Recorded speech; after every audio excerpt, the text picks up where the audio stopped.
Hi, everyone, and welcome.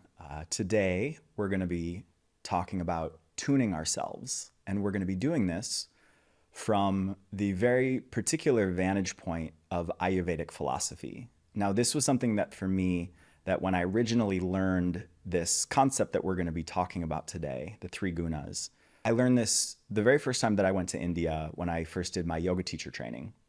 And I remember this like it was yesterday. This was taught on the very first day of my training. It was like 30 degrees in the room. I was like bundled in all my winter coat and hat and gloves. And the moment that I learned this, it's almost as if it has not left my awareness since. It's impacted my life and really all the decisions that I make throughout my day. I would say it's my North Star of how I navigate so many of my choices in health, in relationships, in how I organize my day. And this concept of the three gunas, it's ultimately Ayurveda's method for understanding how we can regulate the nervous system. So let's get into it. So I want to start by posing a really simple question. How do you dialogue with what you're feeling?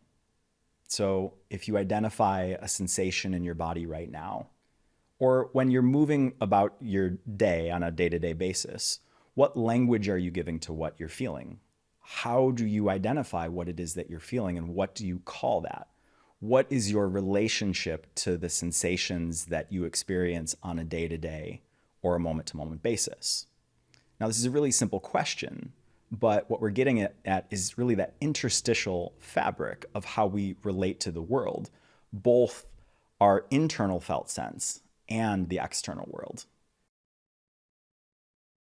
So today we're going to cover three things. One, we're going to cover some basic Ayurvedic philosophy and nervous system regulation. Now, if you're not familiar with Ayurvedic philosophy, they call Ayurveda the mother of all medicine. Ayurvedic philosophy is derived from the Vedic times, which are between 3,000 and 4,000 years ago. In our world, we call that the Indus Valley civilization. It's the oldest civilization on earth. So Ayurvedic philosophy and Ayurvedic medicine is often called the mother of all medicine because it's the foundation and the underpinning of a lot of what we have even in our health system today. Next, we're going to talk about how our environments influence our nervous system and ultimately how we can tune ourselves to our desired state using our external environments. Our mental health, I believe, has been hijacked by what I like to call condition classification. So I pose that question, how do you dialogue with your internal state? A lot of us now have been trained to dialogue with our internal state using conditions. For example, if I feel a fluttering in my heart and my heart rate go up, we label that anxiety.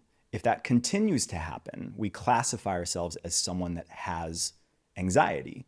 This is, by the way, not something that is innate to the human condition. This is something that has been trained into us by our culture. Now, this in a lot of ways makes some degree of sense when we're talking about our physical health, because with our physical health, we need to create medicine interventions. This is the basis of allopathic medicine. However, but when we're talking about our direct experience with life and our mental health, really what this is doing is this is disconnecting us from our innate ability to feel ourselves and tune ourselves, because rather than identifying a simple sensation or a simple pattern going on in our system, we rush to classify this as a condition, which then opens us up the door for interventions like medication and things that are external ways to help us regulate.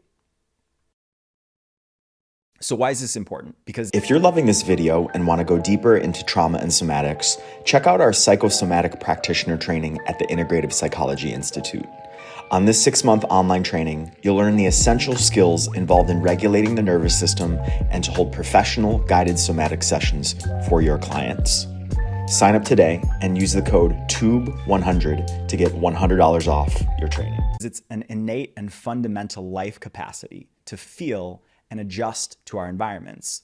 This is essential to both our mental and our physical health.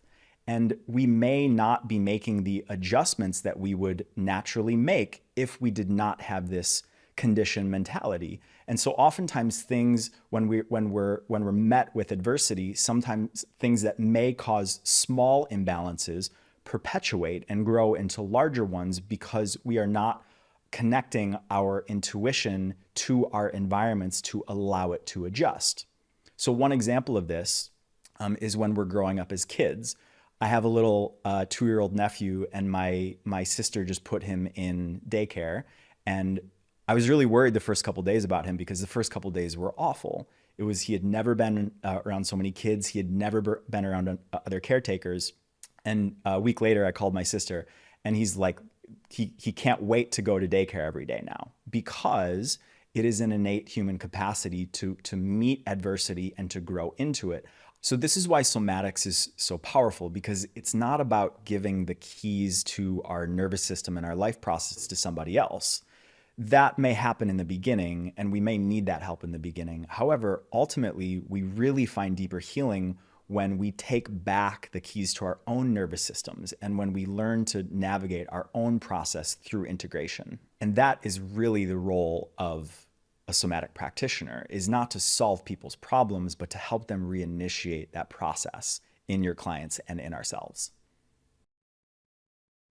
So I think often about this word regulation, and we use this word all the time in this field, nervous system regulation.